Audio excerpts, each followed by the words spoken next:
다 성원이 되었으므로 제418회 국회 정기회 제15차 과학기술정보방송통신위원회를 개회하겠습니다. 의사일정 제1항 한국방송공사 사장 후보자 인사청문 요청안, 의사일정 제2항 한국방송공사 사장 후보자 인사청문회를 일괄하여 상정합니다. 오늘 인사청문회에서는 후보자와 함께 증인과 참고인에 대한 질의를 병행하여 진행하겠습니다. 이제 본격적으로 인사청문회를 시작하겠습니다. 먼저 바쁘신 와중에도 인사청문회에 출석해 주신 증인 및 참고인 여러분에게 위원회를 대표하여 감사의 말씀을 드립니다. 다음으로 오늘 인사청문회에 출석하신 증인과 참고인을 소개해 드리겠습니다. 소개받으신 증인과 참고인께서는 잠시 일어서서 인사하시고 앉아주시기 바랍니다. 우선 증인부터 소개해 드리겠습니다. 이상효 KBS 이사입니다. 네, 이상효입니다. 김찬태 KBS 이사입니다. 류일형 KBS 이사입니다. 정재권 KBS 이사입니다. 이영일 KBS 노사협력주간입니다. 안녕하십니까. 다음으로 참고인을 소개해 드리겠습니다. 노태영 KBS 기자협회장입니다. 박상현 KBS 본부 노조 본부장입니다. 안양봉 KBS 기자입니다. 최경진 KBS 시청자위원회 위원장입니다. 이영풍 TV 대표입니다. 허성권 KBS 노조위원장입니다. 김원 KBS PD입니다. 증인 20명 중에서 15명이 불출석하였으며 불출석 사유서는 15명이 제출하였습니다. 불출석한 증인의 고발 여부에 대해서는 위원장이 간사위원님들과 협의하여 추후에 결정하도록 하겠습니다. 증인 5명이 출석하였으며 증인과 참고인의 출석 여부에 대해서는 배부된 자료를 참고해 주시기 바랍니다. 그러면 증인 선서를 받도록 하겠습니다. 먼저 증인 선서의 취지와 처벌 규정 등에 대하여 말씀드리겠습니다. 선서를 하는 이유는 인사청문회를 실시함에 있어 증인으로부터 양심에 따라 숨김 없이 사실대로 증언하겠다는 서약을 받기 위한 것입니다.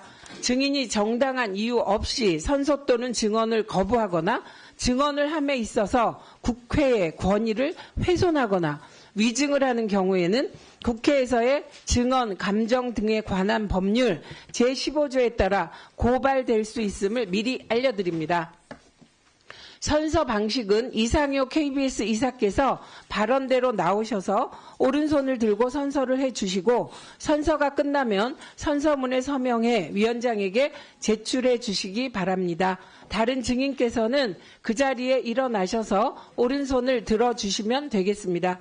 참고로 증인과 참고인들 간에는 토론을 할 수 없으며 위원장에게 발언권을 얻어 발언해 주시기 바랍니다. 참고인은 선서 대상이 아니시므로 자리에 앉아주시기 바랍니다. 그러면 이상효 KBS 이사께서는 발언대로 나오셔서 오른손을 들고 선서해 주시기 바랍니다. 선서.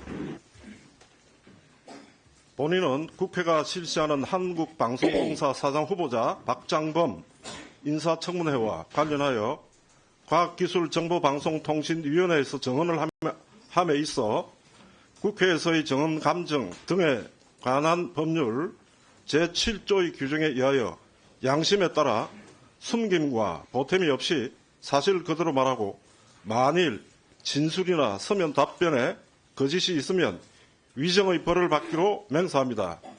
2024년 11월 19일 증인 이상효.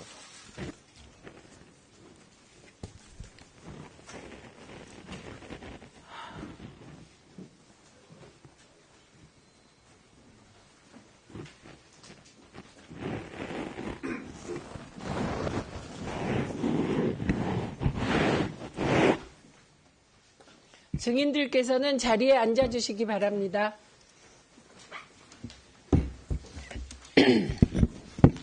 이제 위원님들께서 후보자에 대해 질의하실 순서입니다.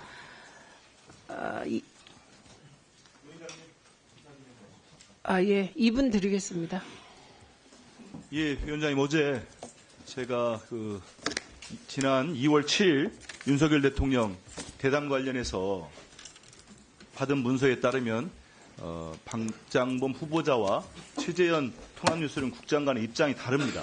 그 최재현 국장을 반드시 오늘 출석시켜야 된다고 했는데 오늘 나오지 않은 것 같습니다. 다시 한번 위원회의 명의로 강력히 나오도록 요구해 주십시오. 그리고 이 대담 관련된 자료를 내달라고 했는데 어제 저희 끝날 때까지 주지 않았고 지금까지 오지 않았습니다. 여기에 대한 자료 요청을 다시 합니다. 세부적인 건 이미 목록을 제출했으니까 그걸 보고 박 후보자 측에서 내도록 하십시오. 아울러서 어제 우리 위원회에서 큰 문제가 됐던 박장범 후보자의 거짓 진술 관련해서 이거를 반드시 우리 위원회가 입증을 하고 확인해야 될 필요가 있습니다. 도저히 그 녹화본 전체를 내지 못하고 한다면은 비공개 위원회를 하서라도 그 관련된 분야, 박 후보자의 기억이 있는 분야는 저희들이 확인한 다음에 확인을 해볼 필요가 반드시 있다고 생각합니다. 이상입니다. 네, 우선 요거 먼저 답변 드리고, 예, 최재현 KBS 보도국장, 예, 지금 불출석인데요. 불출석할 사유가 없어 보입니다. 예, 관련하여 후보자께서 원활한 인사청문회를 위하여 최재현 보도국장 출석을 다시 한번 요청해 주시기 바랍니다. 그리고 과방위 행정실에서 다시 연락을 해 주시기 바랍니다. 예.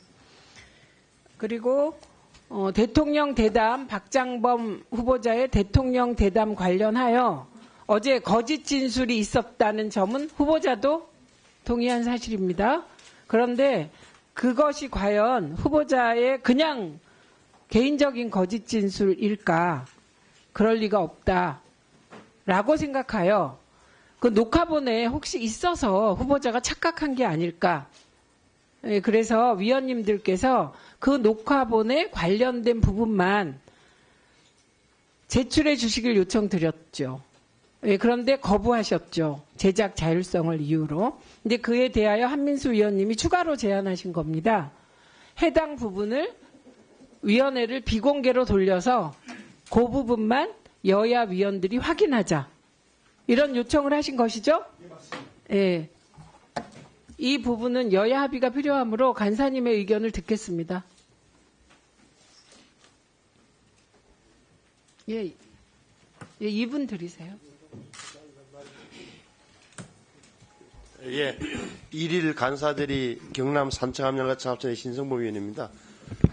우선 이 원본을 위원회의 결의든 비공개 회의든 간에 제가 열람하는 것에 저는 반대합니다. 사실 특히나 이 편집되기 전에 원본 이미 온에어 된 상태에서의 그것은 이미 시청자와 국민의 판단이 끝난 상태이고 취재 원본 한번 봅시다. 손을 댄지 안 댄지 보겠다는 것은 제가 보기에는 어떻게 보면 편성과 제작의 자율성에 완벽하게 위반됩니다. 국회의 권한도 아닙니다. 위원회에서 글쎄 법원의 재판이나 검찰의 수사 과정이라면 모를까. 법원 이렇게 국회에서 이렇게 할 저는 근거는 전혀 없다고 생각합니다. 두 번째, 보도국장의 국회 출석에 대해서는 제가 기억하기로는 이게 보도본부와 제작본부의 협업체제였다고 들었습니다. 보고를 그렇게 받았고 대통령과의 대담이. 그렇다면 보도국 어떻게 보면 PD의 제작 능력과 보도국의 취재 능력을 결합하는 형태일 텐데 그 말은 바꾸면 보도국장이 직접 뭘 하지는 않았을 거라고 보는 게 타당한 거고 오히려 지금 나와 있는 후보자나 이런 사람이 대답하는 게 좀 더 사리에 맞다고 봅니다. 그래서 현직 데일리 뉴스를 담당하는 보도국장을 본인의 업무도 아니었다고 하는 그 영역을 묻기 위해서 출석시키는 것 역시 보도와 편성의 자율 원칙에 완벽하게 위반됩니다. 그래서 반대합니다. 어제 청문회에서 후보자는 이 제작 과정에 대해서 후보자는 모른다고 얘기했습니다. 그러니까 후보자에게 물어보자 그 말은 성립이 안 되고, 그러면 지금 후보자가 어제 완벽하게 세 줄 거짓 증언한 부분은 어떻게 해결하면 좋겠습니까? 그 완벽한 없는 말을 만들어낸 것이거든요. 그래서 저도 이렇게 아니 1분 드리세요. 네. 저도 그래서 다시 한 번 더 위원장께서 후보자께 확인을 해주시기 바랍니다. 첫째, 본인이 어떻게 확인해서 본인이 발언하지 않았는 것을 확인했느냐는 제목 하나.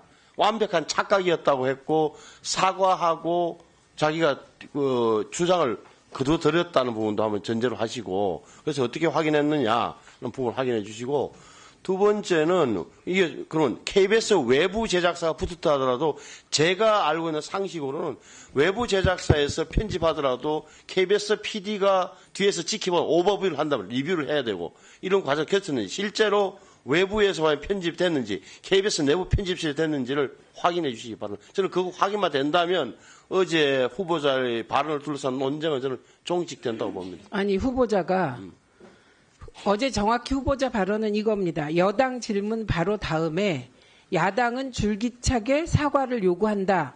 대통령은 사과할 생각이 있냐? 이걸 물었다. 내가 이거를 한 번 얘기한 게 아니에요. 반복해서 얘기했습니다. 잠깐만요. 아니 그러면 잠깐만요. 완벽한 착각이었다고, 아니 지금 제가 여당에 이 문제를 어떻게 해결할까 묻고 있는 거예요, 지금. 예, 그래서 완벽한 착각이었습니다. 그래서 제가 그 말을 걷어들이고 사과하겠습니다. 이렇게 하면 끝나요? 이 사안이?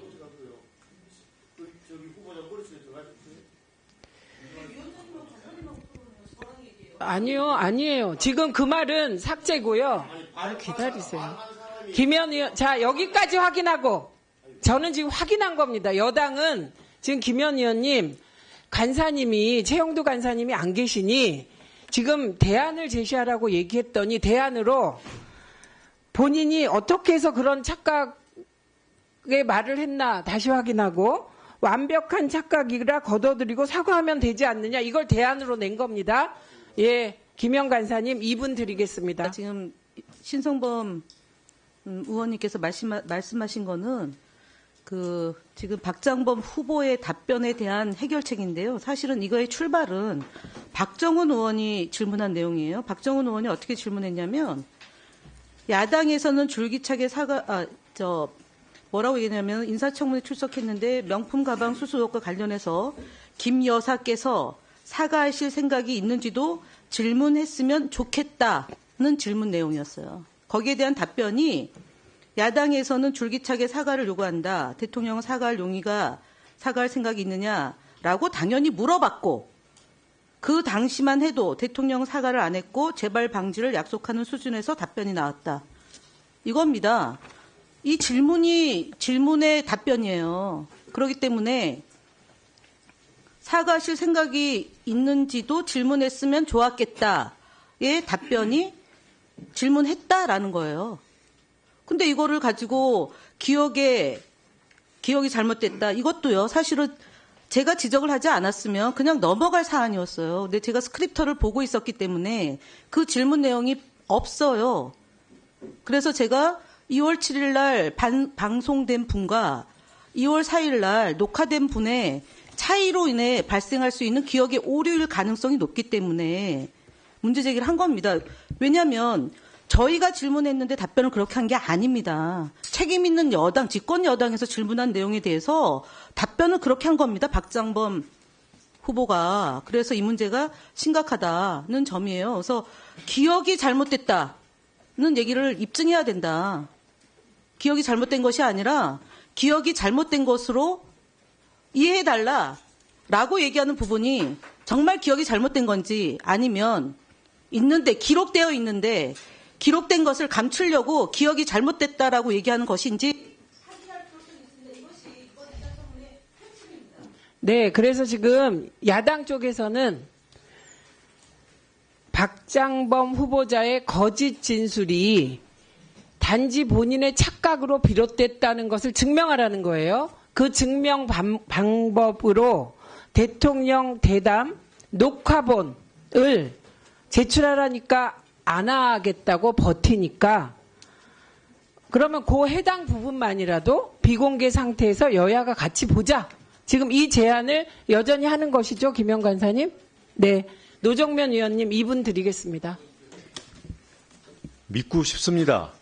이게 이런 자리가 아니면 국민을 대리하는 위치가 아니면 좋게 믿고 싶죠. 그런데 착각했다고 하기 매우 어려운 그건 뭐 여야 할 거 없이 우리 의원님들 다 그렇게 느끼시잖아요. 그냥 한 분의 질문에 대한 답변이 아니고 여러분 제 기억으로는 저는 2분이 질문하는 데 대한 답변을 들었고요. 더 있을지도 모르고 같은 취지로 거의 같은 문장을 얘기했습니다. 그게 어떻게 착각으로 그런 게 가능할까요? 거짓말을 준비하고 모의하고 왔으면 모르겠지만 그럴 가능성은 없어 보이고 답변을 하신 겁니다. 근데 그 답변이 그 기억이 어떤지는 사실 입증 불가해요. 그래서 저희가 제안하는 것은 편집하지 않았다는 것만 입증해달라는 겁니다. 그 요구가 과합니까? 방법이 있잖아요. 공개 못한다고 하면 비공개로 보자고 했는데 그것도 안 된다고요? 그건 국회를 무시하겠다는 거고 국민들께서 의구심을 갖는 것을 너희들은 그냥 믿어라. 내가 믿으라고 하면 그냥 믿어라. 이러는 거 아닙니까? 그게 말이 됩니까? 그럼에도 불구하고 한 가지 더 제안하겠습니다. KBS 내부에서 확인해 주세요. KBS에는 공정방송위원회라는 공식 기구가 있습니다. 사측의 일방적인 주장을 누가 믿겠습니까? 사람을 못 믿어서가 아니라 그건 믿을 수 없는 거예요. 절차적으로. 그러니 노사가 내부의 기능을 작동해서 확인해 주십시오. 그래서 노사 모두 문제가 없다고 판단하면 그때 믿겠습니다. 포기하겠습니다. 그리고 왜 주식거래 자료 준다고 후보자가 여러 차례 얘기했는데 왜 오늘 인사청문 준비단 사원은 연락이 안 됩니까? 왜 아직도 자료가 안 옵니까? 장 시작하고 2시간이 넘었습니다. 뭘 감추고 싶어서 제가 차마 이 직원들 이름은 말씀 안 드리겠어요. 왜 연락 자체가 안 됩니까?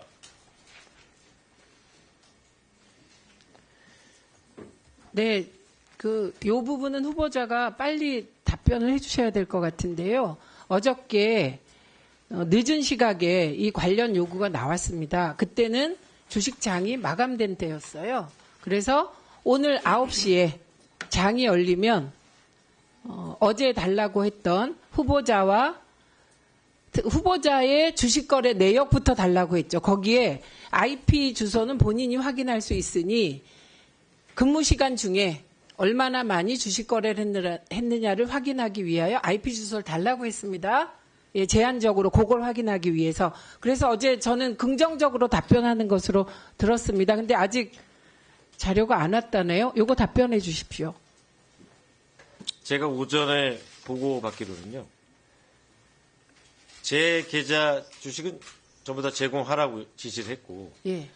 증권거래소에서 정보 동의 요청이 저희한테 오면 그러니까 제 계좌 정보를 제공해도 되겠냐라는 정보 동의 요청이 오면 제공하겠습니다라고 하면 증권거래소에서 정보 제공을 요청한 쪽에 보내는 절차가 진행될 걸로 알고 있습니다. 1분 드리세요. 죄송합니다. 이 부분은 제가 주식 거래를 안 해서 정확히 저 말을 요해할 수 없어서 노정면 위원님께 1분 드리겠습니다. 쉽게 줄이면 이겁니다. 너희가 받아. 내가 동의해 줄게. 청문단에서 받아오세요.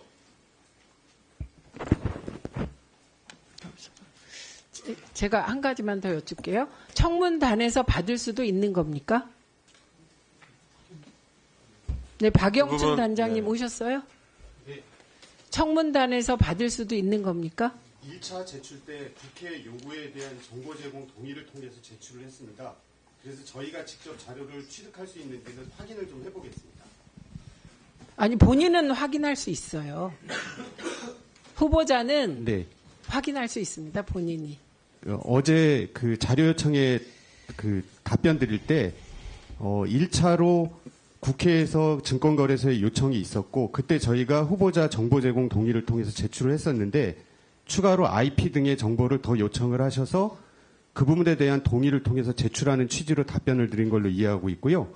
직접 후보자가 관련 자료를 취득해서 낼 수 있는지는 바로 파악하도록 지시하겠습니다. 예, 바로 파악하시고요. 네. 그리고 지금 그 단지 그 자료뿐만 아니라 IP 주소가 필요한 이유는 회사에서 근무 시간에 주식 거래했는지 확인하기 위함입니다.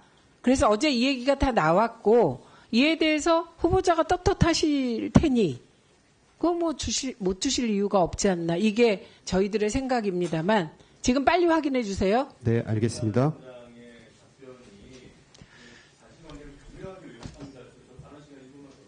네, 1분. 잠깐만요. 1분 드리겠습니다.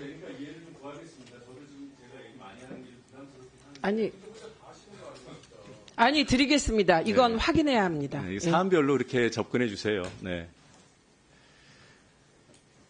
제가 질의할 때 자료를 들고 질의를 드렸죠. 근데 그게 본인 건지 배우자 건지 불분명해서 말이 왔다 갔다 했죠. 그래서 청문단에서 직접 후보자가 직접 자료를 획득해서 본인 것, 배우자 것, 그리고 본인의 거래 장소가 중요하기 때문에 이 거래 장소가 매우 중요하다는 것은 다시 얘기 안 합니다. 이미 다 이해하셨기 때문에. 그래서 본인이 IP 주소까지 확보해서 제출하라고 한 겁니다. 제출하겠다고 했고요. 한국말 했습니다. 한국말. 왜 모른 척 하십니까? 네, 이 부분은 그 노정면 의원실 보좌관하고 위원장실 보좌관이 지금 박영춘 단장과 빨리 확인하시기 바랍니다.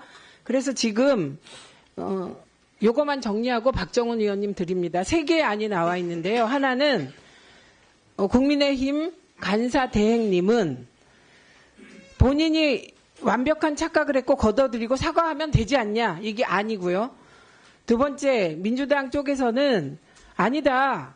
그 녹화본을 확인하자. 지금 이 얘기이시고요. 그걸 비공개로 해도 좋다. 그다음에 세 번째 또 하나의 안이 지금 나왔는데요. KBS 내부에 공정방송위원회가 있으니 밖에 사람이 보는 게 그렇게 문제라면 KBS 내부 사람끼리 봐서 알려달라.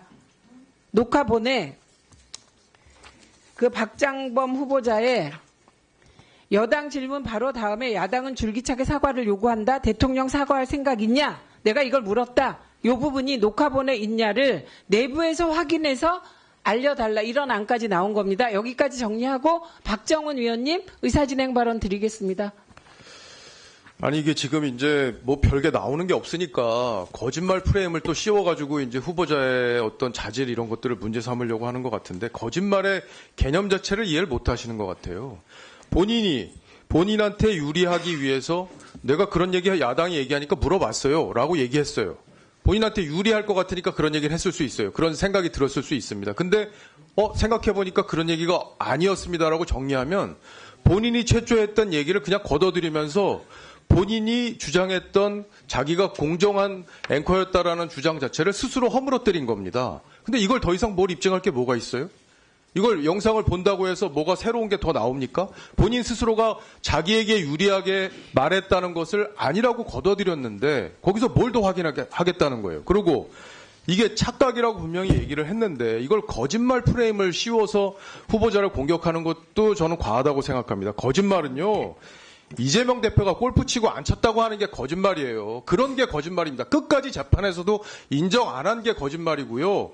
국토부 협박 때문에 용도 변경했다 이렇게 말하고 끝까지 사과 안 하는 게 거짓말한 거예요. 본인이 착각하고 본인에게 유리한 말을 다 걷어들였잖아요. 다 걷어들였는데 뭘 더 검증을 한다는 거예요. 더 큰 범죄 그러니까 딴 걸 보겠다는 거 아니에요, 아니, 지금 저기 의도가. 노정면 의원님 지금 예? 말씀하신 딴 걸 보겠다는 의도가 있으니까 제작 편성에 관여하겠다는 의도를 볼 수밖에 없고 그 통 녹화본을 다 봐가지고 거기서 뭔가 또 찾아내서 공격하려고 하니까 못 내주는 거 아닙니까, 지금 상황이. 근데 이걸 가지고 마치 엄청난 무슨 도덕적 문제가 있는 사람인 것처럼 지금 딱 프레임을 씌워가지고 계속 공격할 거 아닙니까, 오늘 하루 종일. 이게 청문회입니까? 사람 잡는 거지 그냥? 다 하셨어요? 이상입니다. 아니 제가 의사진행 발언에 대해서 제가 답변 드리겠습니다. 우선 첫째는 민주당이 보자고 하는 건 녹화본 전체가 아닙니다. 그 해당 부분 후보자가 주장하는 바 여당 질문 바로 다음에 야당 질문을 했다고 박정훈 의원 질의에 대해서 답했거든요. 그러니까 여당 질문 바로 다음부터 5분 보면 됩니다. 나머지 볼 생각 없습니다. 이거 바로 잡고요. 그 다음에 두 번째는 그러니까 이게 청문회를 계속 꼼꼼하게 함께 참여해야 되는 이유이기도 한데요. 어제 분명히 이 쟁점을 몇 번이나 정리를 해드렸습니다. 그게 뭐냐? 우리는 박장범 후보자가 지금 저 자리에 KBS 사장 후보자로 와 있다. 그리고 저분이 계속 강조하시기를 30년 KBS 종사자다. 그리고 앵커를 한 분이 착각도 한 번 답변할 수 있지. 그거를 되풀이해서 답변할 수는 없다. 그래서 그럴 리가 없기 때문에 녹화본에 그때는 질문을 했기 때문에 본인이 기억할 수 있겠다. 그래서 녹화본을 보자고 한 겁니다. 이건 박장범 후보자에 대해서 선의로 출발했고요. 그 다음에 두 번째는 만약에 녹화본에 해당 질문이 있었는데 편집하는 과정에서 사라졌다면 그거를 누가 삭제했을까? 왜 삭제했을까? KBS가 일방적으로 삭제했을까라는 의문을 민주당 의원님들께서 제기하는 건 너무나 타당한 문제 제기라고 보이기 때문에 그 문제의 5분을 보자. 예, 이런 말씀을 드린 것이고요. 그 다음에 김건희 여사 주가 조작 23억 이 자리에서 민주당 의원들 아무도 말하지 않습니다. 예, 김건희 여사 공천 개입 의혹 이 자리에서 민주당 의원 아무도 말하지 않습니다. 장모가 최근에 23억인가요? 27억인가요? 예, 그 다음에 한동훈 대표의 지금 자식과 아내와 그 마치 류일임 2 같은 그런 게시판에 그 드루킹이죠. 그렇게 문제 삼았던 그런 일이 벌어져도 민주당은 아무도 얘기하지 않았습니다. 예, 그래서 제가 그럼에도 불구하고 이거를 박장범 후보자 방탄하기 위해서 여야 다 끌어들이고 지금 이런 거는 자제해 주십시오. 의원 여러분. 네. 자, 한민수 의원님 이분 먼저 신청한 게 황정화 의원님이신데 황정화 의원님 하시고 김장견 의원님 하시고 한민수 의원님 드리겠습니다. 네, 감사합니다. 아유, 감사합니다. 오래 기다렸습니다. 지금 네. 김건희 봐주기 수사하고 야당 대표 표적 기소 정치 수사하고 정말 부끄럽지 않습니까? 한동훈 대표 공격도 그렇고 당대표 가족들이 댓글로 여론 조작하고 있는 거 얘기할까요? 정말 어이가 없습니다. 박장범은 방어를 못하니 이제 뭐 정쟁으로 물타기를 하고 있습니까? 어제 인사청문회 후보자의 거짓이 꼬리에 꼬리를 물고 나오고 있습니다. 처음에 거짓말을 내뱉었다가 자료로 거짓말이 드러나면 그때서야 스리슬쩍 면피성 사과를 합니다. 완벽한 착각이라고 하는데 대통령 대담도 착각할 정도라면 지금 후보직 사퇴하셔야 됩니다. 사퇴하시겠습니까? 위원장님, 사과의 3원칙이 있습니다. 무엇을 잘못했는지 말하고 사과하고 그리고 대책을 만들어야 합니다. 그러니까 촬영변을 5분, 야당 부분 5분 촬영분 열람시켜주겠다는 거 외에 대책이 있습니까? 그냥 아니라고 우기면 끝이에요? 게다가 다른 거짓말들도 너무 많이 드러나고 있습니다. 후보자가 처음에 밝힌 최근 5년치 부당 인적 공제 외에도 과거 최소 10년간 추가적인 부당 인적 공제가 있었다는 점이 드러났습니다. 후보자도 인정하시죠? 게다가 본인도 이미 저희 질의 전에 추가적인 부당 인적 공제가 있었다는 점을 인정하고 있었습니다. 관련해서 저희 의원실과 언론에서 지속적으로 해명을 요구했기 때문입니다. 그런데도 불구하고 부당 인적 공제 관련해서 질의를 하니까 뭐가 거짓 해명이냐며 또다시 거짓말을 늘어놓습니다. 불법 세금 탈루, 거짓 해명에 대해서 명시적인 사과를 받아야 됩니다. 어제 분명히 국세청에 추가적인 불법 인적 부당 공제 세금 납부한다고 했습니다. 모친과 살지 않았던 기간 전체 다 불법 세금 탈루입니다. 국세청에 세금 납부 이루어졌는지도 확인해야 됩니다. 게다가 추가 세금 탈루가 드러나면 사퇴하겠냐는 저의 질문에는 답변도 안 하더니 자료 제출 아직도 안 하고 있습니다. 가족들의 종합소득세 내역, 증여세 내역, 부동산 양도소득세 내역, 그리고 상속세 내역, 증권거래소 내역, 그다음에 부가가치세 내역, 비부분 공제 내역 전부 다 자료 제출 거부하지 않았습니까? 지금 대담 사령관도 말을 흘리면서 지금 숨기고 있는데 다 반드시 확인해야 합니다. 네, 이상입니다. 예, 지금 황정화 위원님 말씀하신 부분에 대해서 후보자가 지금 가족들의 종합소득세 내역부터 부가가치세 납부 내역까지 지금 말씀 쭉 하셨잖아요. 그중에 낼 수 있는 것들 좀 말씀해 주시죠. 그리고 못 내시는 거는 왜 못 내는지 지금 기회를 드리겠습니다. 어저께 그 표도 드렸죠, 저희가. 예. 네, 제 거는 다 제출했고요. 예.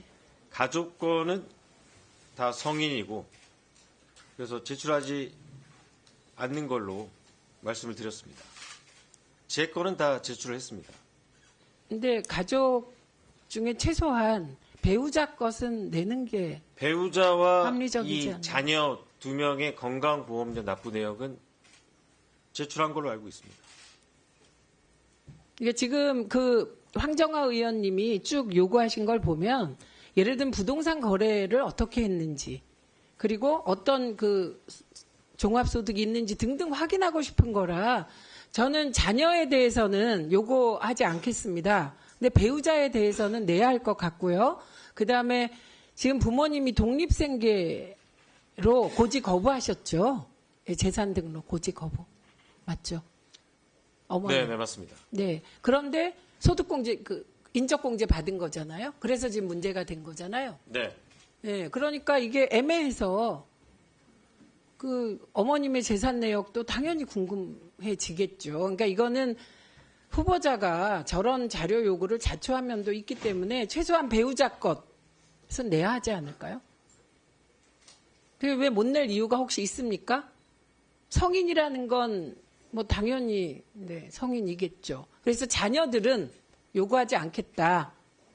배우자 거는 내달라 이런 요청입니다. 답변하시죠. 네. 저기 우리 인청단 멤버들과 상의하는데요. 우리 아내 거는 긍정적으로 검토를 하겠습니다. 그 황정화 의원님 자녀분들 거는 빼고 배우자 거라도 먼저 받으시죠. 예, 법인카드 사용 내역 그건 뭐 열람시켜 주시죠. 어제 들어보니 액수가 매우 작았잖아요. 그 법인카드 관련 부서에서 업무 추진비는 공개되는 자료로 밖으로 나간 적이 있지만 직원의 이 법인카드 사용 내역은 회사의 이 영업 기밀에 속하기 때문에 그리고 제가 이제 총액을 말씀드렸지 않습니까? 5년 동안 310만 원입니다. 제가 이제 평기자로 계속 5년 동안 있었기 때문에 업무 추진비는 없고 법인카드 사용 액수가 한 달에 그렇게 많지 않습니다. 그래서 월 5만 원인데 이 부분에 대해서 그 평기자의 경우 그 실무자들의 경우 법인카드 사용 내역이 이 밖으로 공개된 전례가 없습니다. 이 부분은 좀 양해해 주시면 좋겠습니다. 네, 그럼 이 부분은 양해하시겠습니까? 네. 우선 그러면 배우자에 대한 황정화 위원님 배우자에 대한 예, 종합소득세 그다음에 부동산 거래 내역, 증권 거래 내역 등 예, 먼저 받아보시도록 하시죠. 예. 김장겸 의원님 2분 드리겠습니다. 네. 법인카드도 5년 동안 300몇십만 원밖에 안 되고 뭐 탈탈 털어도 별로 없으니까 여러 가지 고민, 야당 의원님들의 고민은 제가 알겠는데 저도 방송사에 오래 종사한 사람으로서 이 제작 자율성은 굉장히 중요합니다. 지금 뭐 여러 야당 의원님들이 의혹을 갖는 것은 후보자가 착각했다, 말실수를 했다라는 측면에서 한편으로는 이해가 가지만은 자, 뒤에 부분 5분이라도 보자. 네, 뒤에 부분 5분이나 전체를 보는 거나 별 상관없습니다. 그러고요. 이게 한번 무너지기 시작하면은 안에서요, 마음대로 편성 못 합니다. 그 자율성을 좀 지켜주셔야지, 그거를 무너지고 나면은요, 어떻게 의식을 해서 마음대로 난상 토론도 하고, 이거 불가능합니다. 편집회의에서 하는 거하고 똑같은데요. 그런 게 지금 뭐 이거 우리 저 비공개로 보자. 비공개로 봐서요. 그게 비공개가 지켜집니까? 그 다음에 어떤 기사를 쓰든지 편집을 하든지 편성을 하든지 그 토론 내용이 다 알려지고 나면은 거기서 또 공격하는 세력이 있을 거 아닙니까? 이거는 언론 자유에 맞지 않다. 그렇게 생각합니다. 이상입니다. 예, 한민수 의원님.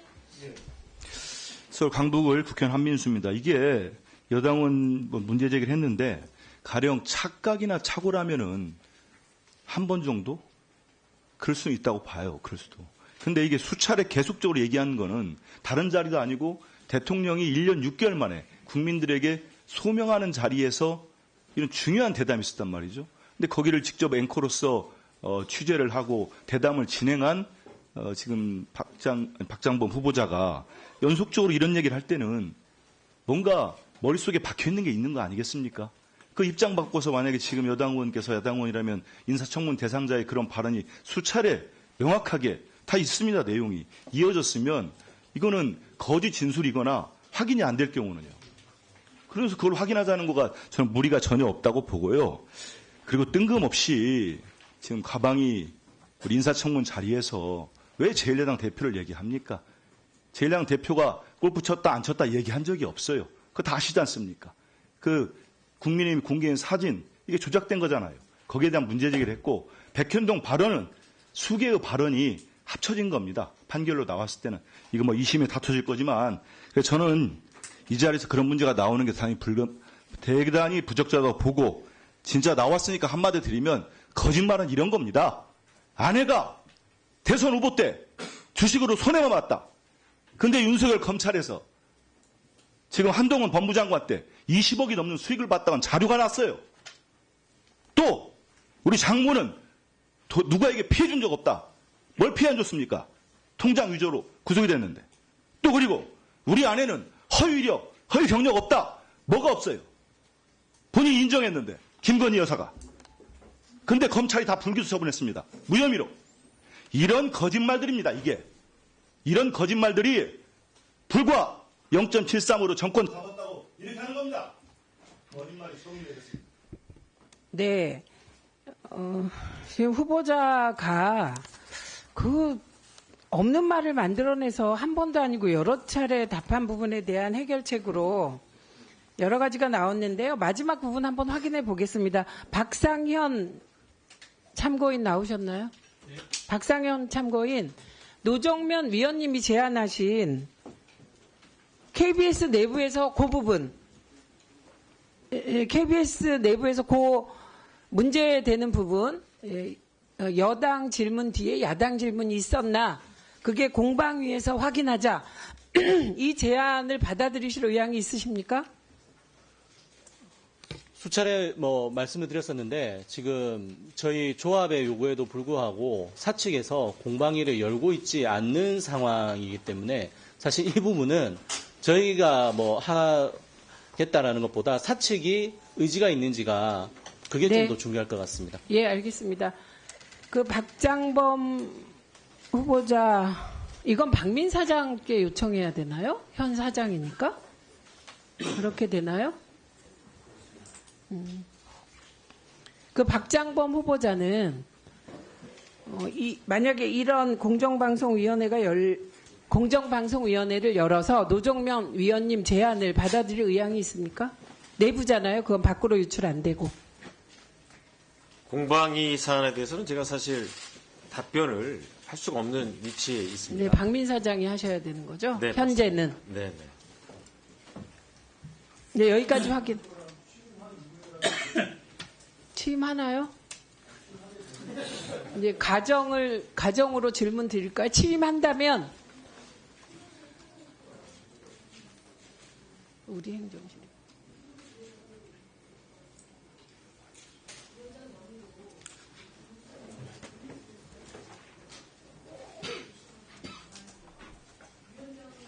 네, 그럼 이 부분에 대해서는 여야 간사간 협의로 위원장 이름으로 박민 사장에게 의향을 물어보는 등 방안을 만들도록 하겠습니다.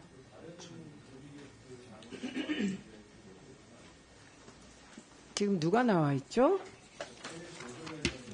노조위원장 제가 물어봤고, 제3노조위원장님, 이 표현이 맞습니까? 제2노조, 제3노조 이 표현이 맞나요? 네. 그렇습니까? 허성권 KBS 노조위원장님 계신가요? 허성권 위원장님, 예, 그 해당 부분 5분도 아니죠. 1분 정도일 것 같아요. 그 안에서, 예, 어쨌든 우리가 확인하고자 하는 건 야당의 예를 들은 질문이 있었는가인 거예요. 지금 들으셨죠? 네네. 예, 이게 밖으로 나오는 걸 굉장히 꺼리시고 그걸 제작 자율성 침해로 느끼시는 것 같으니 네. 내부에서 공정방송위원회를 열어서 이 부분을 확인하자. 이런 제안에 대해서 어떻게 생각하십니까? 일단 공정방송위원회는 부사장이 주재를 하는 걸로 알고 있고 노사협의회가 이제 사장이 주재하는 걸로 알고 있습니다. 그리고 우리 노조도 한번 집행부끼리 한번 논의를 해봐야 되겠지만 이런 전례가 있었는지 모르겠습니다. 과거에 뭐 양승동 김희철 사장 때 뭐 비슷한 사례가 있었던 걸로 알고 있는데 예를 들어서 뭐 태양광 외압 사건이라든지 이런 부분도 뭐 공방위를 열었지만 결국에는 뭐 소극적으로 끝난 걸로 알고 있습니다.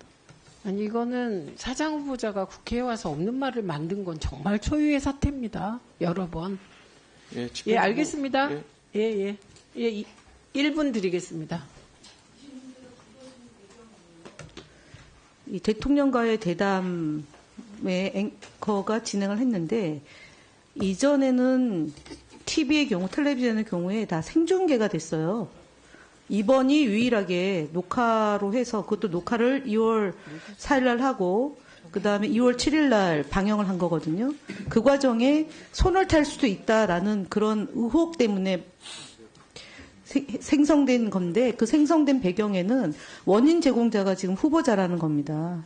그러니까 일반적으로 무슨 회의에서 내지는 무슨 과거 정권에 대한 그 정책에 대한 보도와 둘러싼 이런 것이 아니라 그 박장범 앵커 시절에 했던 것이고 이것이 전례를 깬 생중계가 녹화 중계가 되면서 우리가 잘 쓰는 이게 마사지의 가능성이 있다라는 점 때문에 그걸 원인 제공을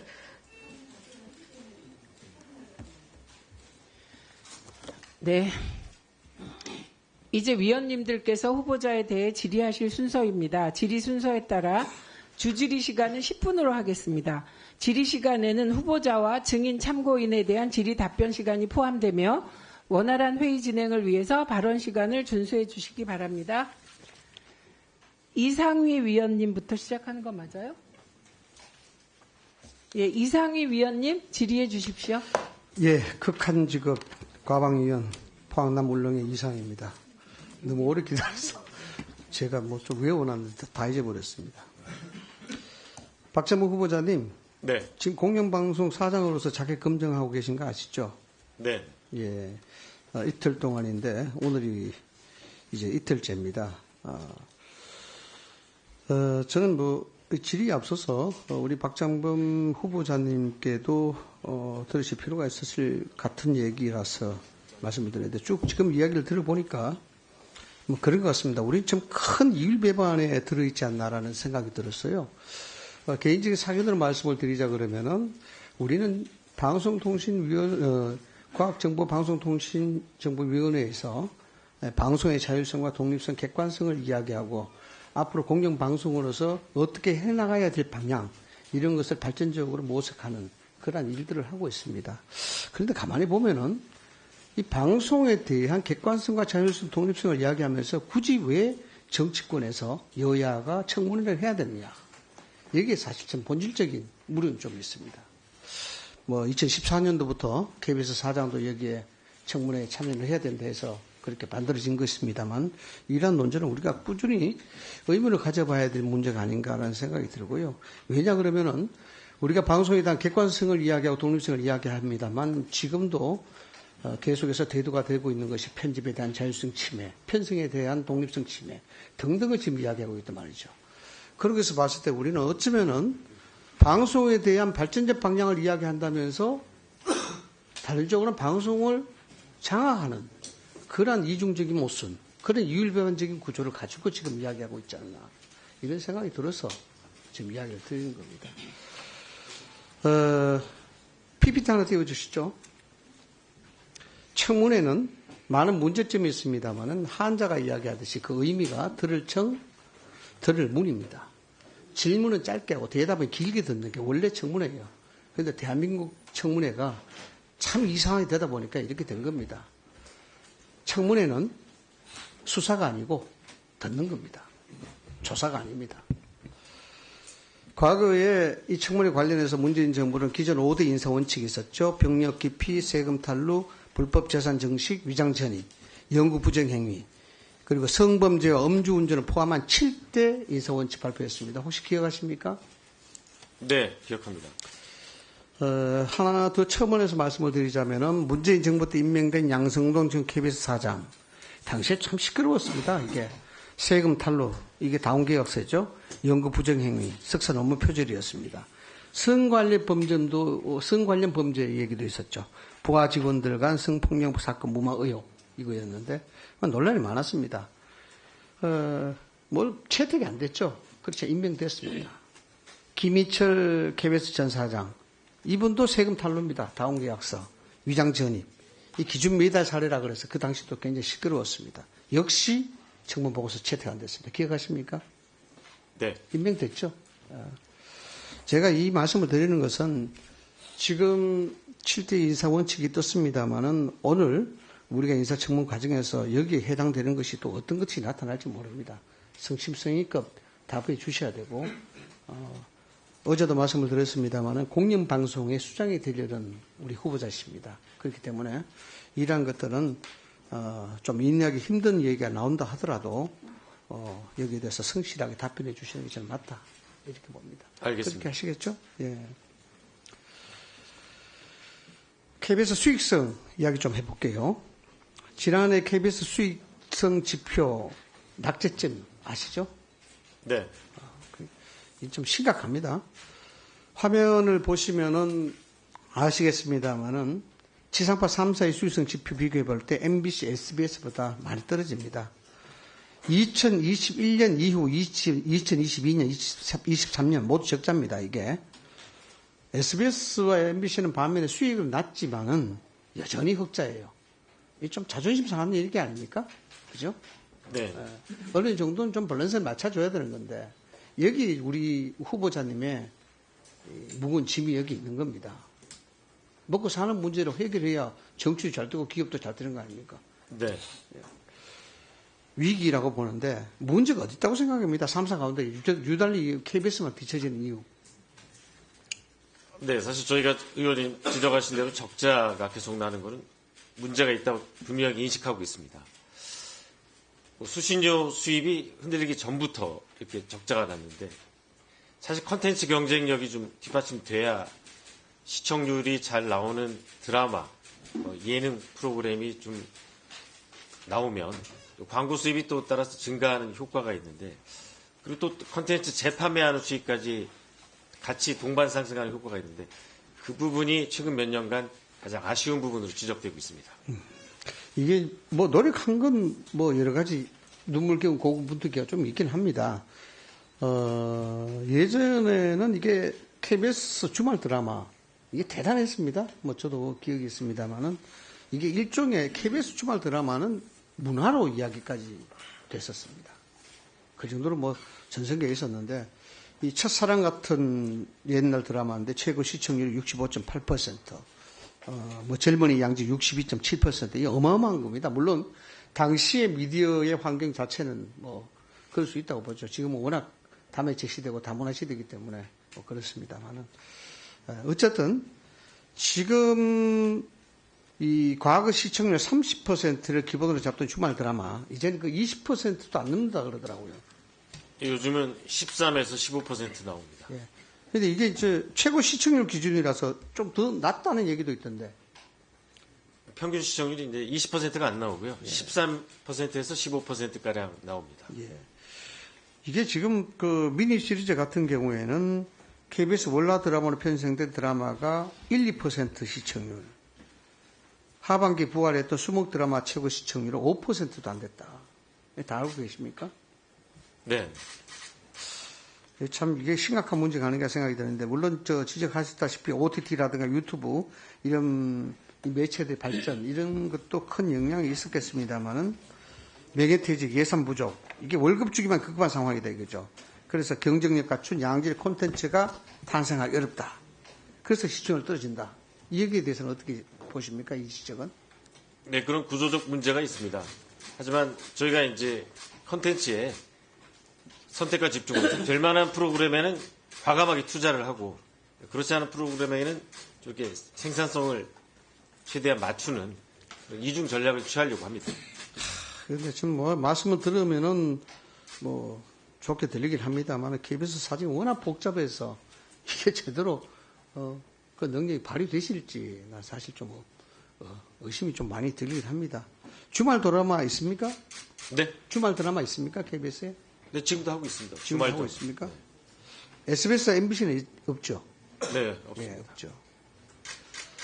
주 5일째 이후에 이제 검토 드라마에 SBS하고 MBC가 그렇게 집중하고 있는데, 이게 아이들이 한 게요. 넷플릭스 요즘 뭐 엄청난 인기던데 저도 봤습니다. 흑백요리사. 이 흑백요리사 만든 스튜디오 슬램 윤현준 대표, 넷플릭스 스위트 홈 시리즈 이영복 감독, 아무도 없는 숲속에서 모한일 감독, 이 전부 KBS 출신입니다. 알고 계십니까? 네. 역량이 뛰어나신 분들이죠. 네. 그런데 뭐 KBS가 PD 양성소도 아니고 여기에 그 양질의 실력 있는 분들이 다 외부에 나가서 독자적으로 하는 겁니다. 허리도 졸라매는데 인력 유출을 막아야 될 것 아닙니까? 이제 방송 제작 시장이 넓어지다 보니까 KBS에 있는 분들이 외부로 나가는 그거를 원천적으로 막긴 한계가 있습니다. 그리고 이 밖에 나가서 활약을 펼치는 PD들도 있지만 안에 능력 있는 PD들도 많이 있습니다. 위원님, 하지만 이제 OTT가 적용받는 규제와 방송 3사가 적용받는 규제가 서로 다르게 작용돼서 PD들이 어떤 표현의 한계를 느낀다고 표현하는 경우가 많습니다. 그 부분은 좀 잘 살펴봐 주시기 부탁드립니다. 예, 앞서 말씀드렸던 그런 감독님들도 그렇습니다만 이름만 대면 알 수 있는 나영석 PD, 신은호 PD 이분들도 KBS 출신이에요.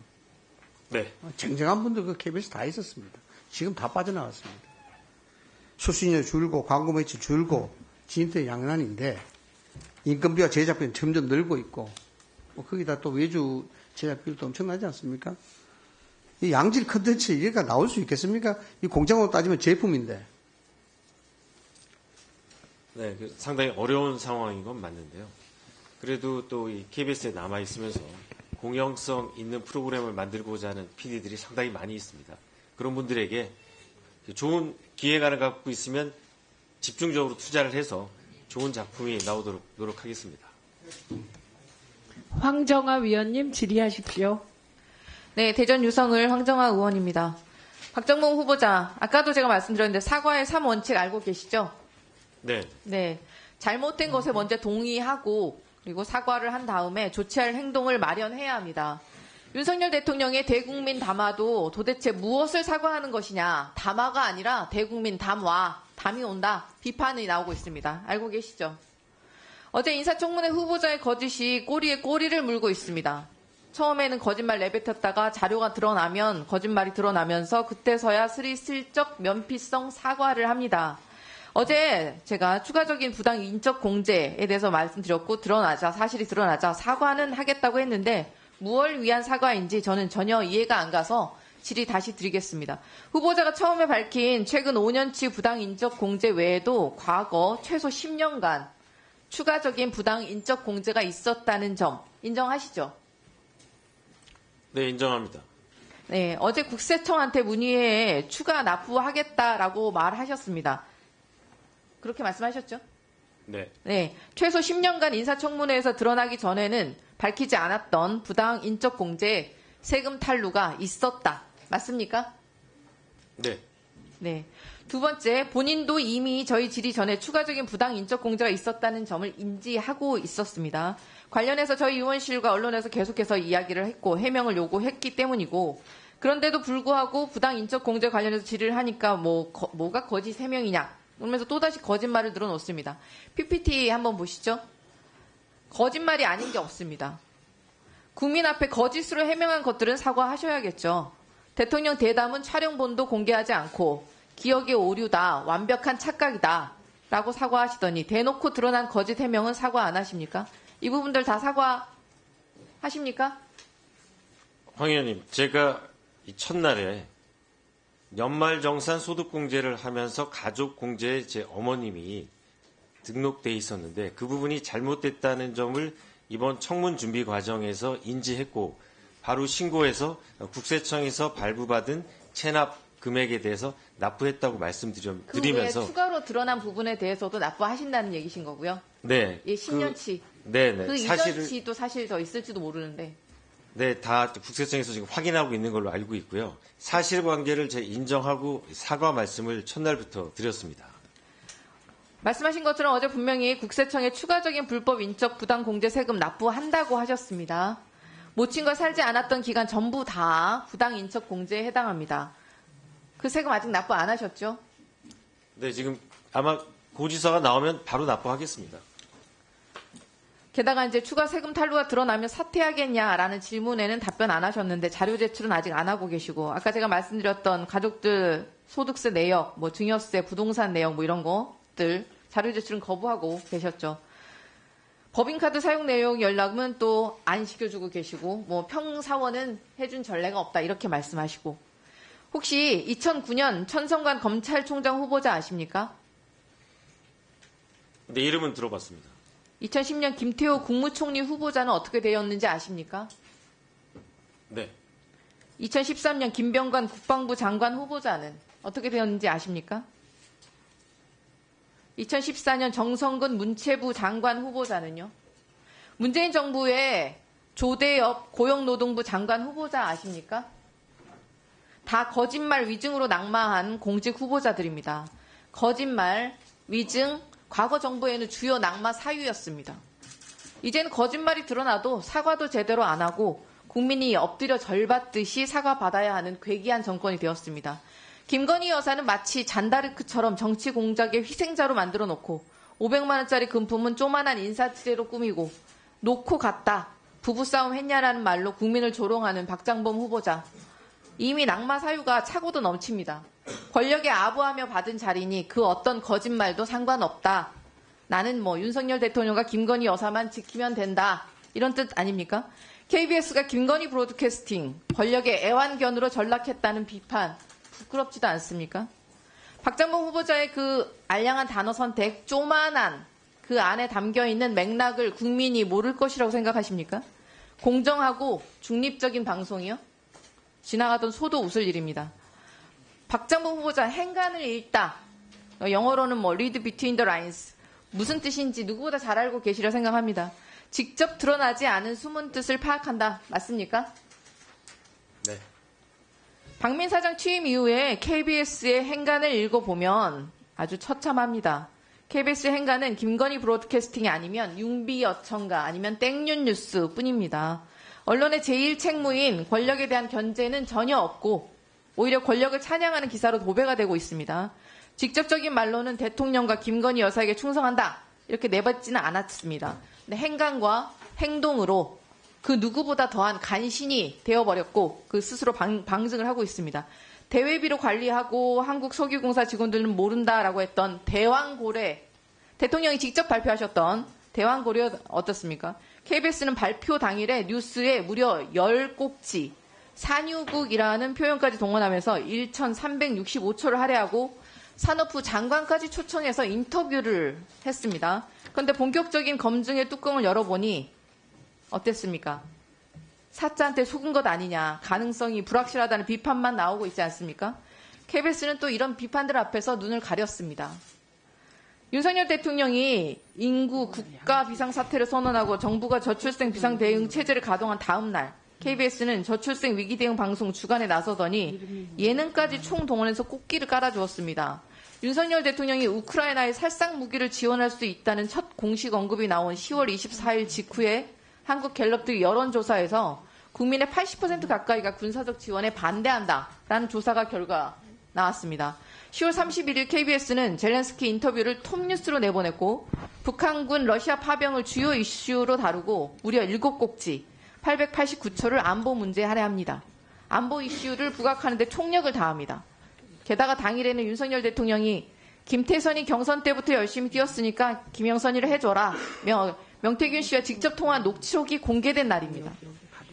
TV조선, 채널A, MBN까지 이날 모두 톱뉴스로 담았던 대통령의 공천 개입에 대해서 KBS만 유독 국민의 공분에 박절하게 8번째 꼭지로 방송을 했습니다.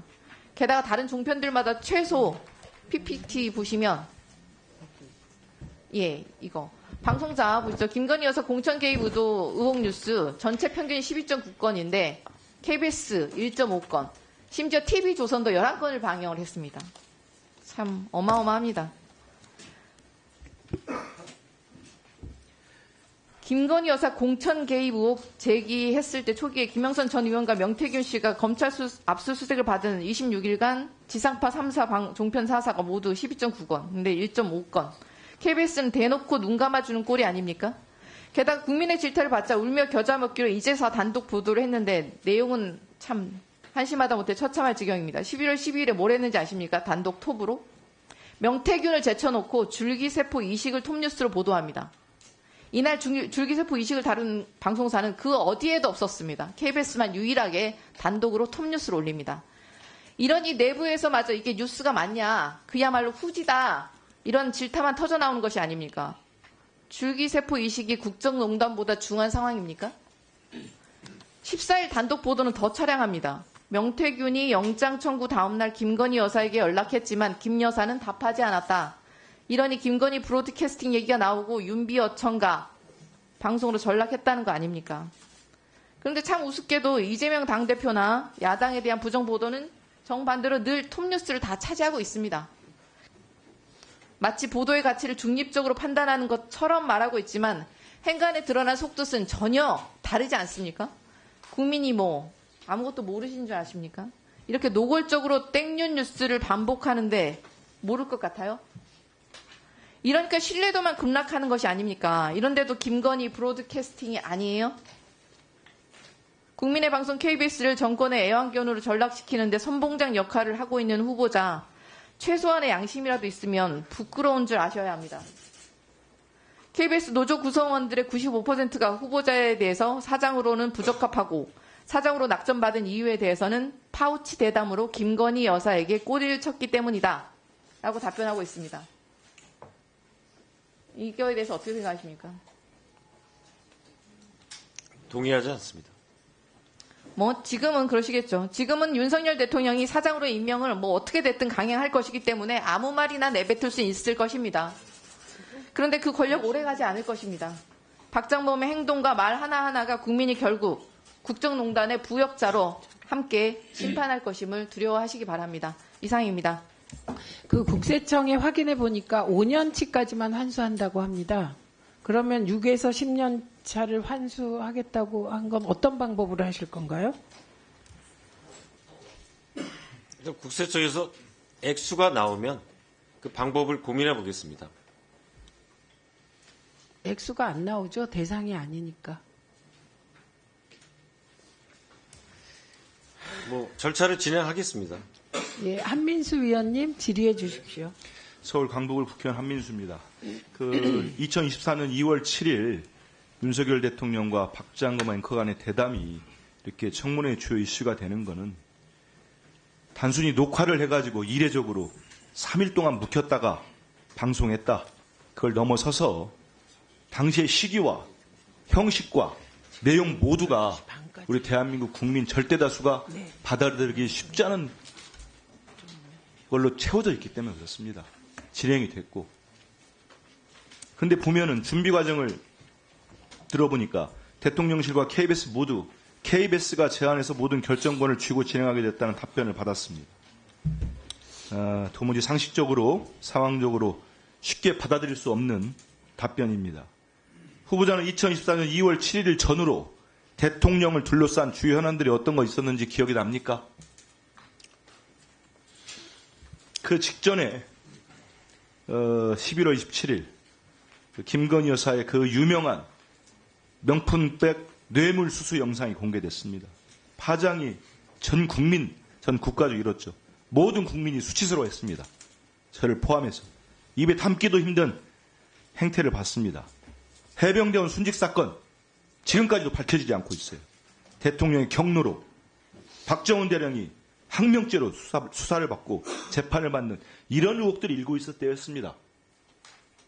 4.10 총선은 2달 앞둔 시점이었고, 그런데 이걸 KBS에 전권을 주고 대통령실이 진행하게 했다는 걸 그게 진실된 답변이라고 받아들일 수 있겠습니까?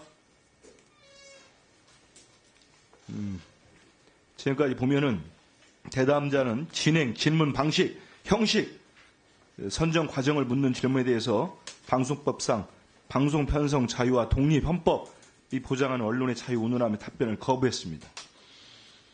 정상적인 과정을 거쳐 의사결정이 되었다면 최소한 대통령실은 방송사 3사 중 어느 매체와 대담을 할 것인지, 대담의 형식은 생중계로 할 것인지, 녹화를 할 것인지, 대통령실이 주요하게 전달하고자 하는 의제가 무엇인지 결정하는 과정들이 있어야 됩니다. 그게 정상 아닙니까? 근데 확인하겠다는데 어떤 자료도 안 내요. 그리고 모두 지금 대통령 비서실, 용산, KBS 모두 쉬쉬하고 있습니다. 우리 의원실에서 추가 자료 요구를 빗발치게 했습니다. 그래서 받아낸 대답이 이겁니다. 보도본부와 제작 1본부의 논의를 거쳐 공동 제작하겠다.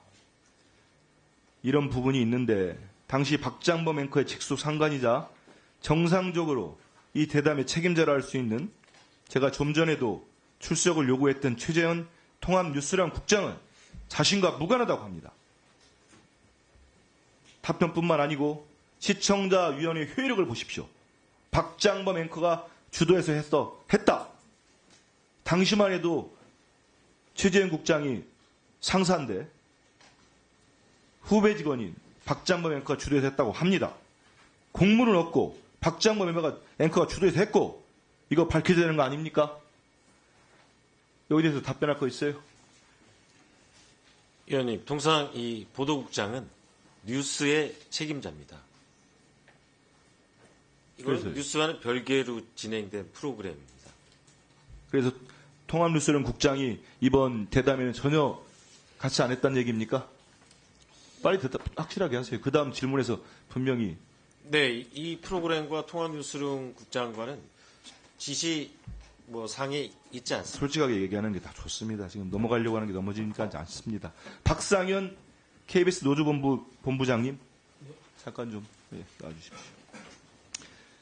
박장범 후보자의 파우치 대담으로 불리는 이번 2월 7일 대담과 관련해서 요구를 자료 요청도 하고 어떤 여러 가지 요구를 했습니다만 공식적인 답변을 받지는 못했어요. 저는 감추할 것이 많다고 생각하기 때문에 제출을 거부한다고 봅니다. 본부장 이 말씀에 동의합니까? 이 말에?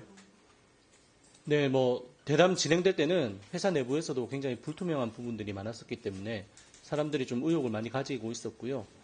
방금 전에 박장범 후보자가 그 통합뉴스룸 국장이 통상적으로 뉴스에만 관여를 한다라고 했지만은 박장범 후보자께서 제출하셨던 자료를 보면 그렇습니다. 예, 제가 그것도 물어보려고 합니다. 예.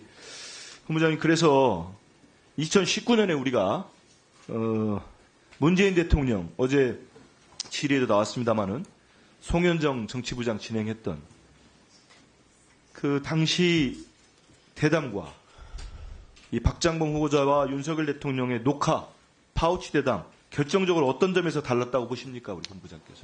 일단 생방송이냐 아니냐가 제일 컸다고 형식은 그렇죠. 알고 있고, 그다음에 내용적으로 준비하는 과정에서 저희 얘기 들을 때는 2019년 대담 당시에는 진행 대담자를 누구를 할 거냐부터 해서 그 회사 전사적으로 치열하게 논의와 판단을 거쳐져서 대담자가 정해졌던 것으로 알고 있습니다. 이번에는 그런 절차가 전혀 없었다는 말씀이시죠?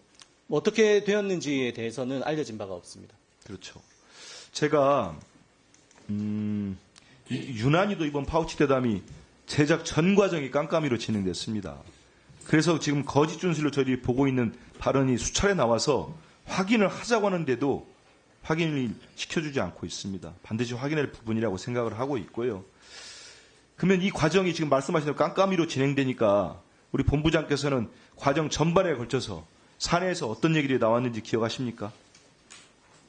뭐 여러 가지 얘기가 나왔었는데요. 뭐 저희가 알기로는 이게 대담 프로그램임에도 불구하고 제작했던 부서가 다큐멘터리를 만드는 제작 부서였고 최초의 기획도 대담이 아니라 미니 다큐 형식으로 제작을 하는 걸로 최초 기획안이 나왔던 것으로 알고 그러면 있습니다. 접근 자체가 윤석열 대통령 윤석열의 다큐멘터리를 만들어주려고 한 거군요. 그 해병대원 순직 사건이 있고 아내 김건희 여사가 명품백을 받은 영상이 나왔는데도 KBS는 다큐멘터리를 만들어줍니까? 우리 국민들이 분노하지 않겠습니까? 근데 최재형 국장 제가 좀 전에도 얘기했습니다만 불출석 사유서하고 시청자 의원의 답변을 보면은 본인은 몰랐다고 확실하게 선을 긋고 있습니다. 이거 볼 때 박장범 후보자가 전권을 돌려줬다는 방증인데 이게 가능합니까? 어떻게 보세요? 저로서는 뭐 이해하기가 힘든 게 통합뉴스룸 국장이 뉴스에 대해서 책임을 지는 건 맞지만은 결국 통합뉴스룸 안에 있는 리소스, 결국 자원을 활용하는 최고 권한을 가지고 있는 사람인데 그 권한을 가진 사람이 모르게 부서별로 의견을 취합했다라고 하는 것은 통상적으로 이해가 안 됩니다. 네, 고맙습니다. 노태영 KBS 기자협회장께도 몇 개 제가 질문이 많은데 노태영 잠깐 나와주십시오. 정말 의문이 풀리지 않아서 우리 박상은 본부장님하고 대화를 해도 그렇습니다. 지금 나왔던 게 지금 한번 직제표 다음 PPT 한번 보여주십시오. 저는 박장범 후보자의 좀 전에 얘기를 도저히 이해할 수가 없습니다. 본인이 이렇게 답변을 해왔어요. 해당 대담의 질문은 KBS 본부내 각 정치, 경제, 사회, 문화 등 모든 취재부서로부터 취합해서 이를 바탕으로 진행자인 본인이 제작진과 상의했다. 아니 그러면 이렇게까지 각 부서에서 취합하는데 그 국장인 통합뉴스룸 국장이 모릅니까? 그리고 관여하지 않은 게 맞습니까? 이 말 어떻게 들으세요? 저는 저 답변이 잠깐 이해가 잘 안 가는 게요. 예. 제 기억으로는 당시에 취재부서로부터 취합을 한 기억이 없고요. 네. 그리고 만약에 취재부서로부터 취합을 했다고 저 말이 사실이라면 어떻게 보면은 외부에서는 KBS 기자들이 논의를 해서 조그만 파우치라는 질문을 한 게 아니냐. 예. 라는 것도 오해를 할 수도 있어서 저는 저 대답은 저희 그럼 KBS 기자협회장으로서 이 박장범 후보자가 취합했다고 한 거에 대한 어느 부서의 기자분들로부터 들은 적이 없다는 들은 적이 말씀이시죠? 없습니다. 그럼 거짓 답변서를 저한테 보내온 거네요. 그러면 왜 이런 박장범 후보자가 이런 답변을 했다고 보십니까? 모든 걸 결정해놓고 동료, 후배 기자들에게 덤태기 씌우려고 한 겁니까? 그 의지까지는 제가 정확히 잘 모르겠습니다.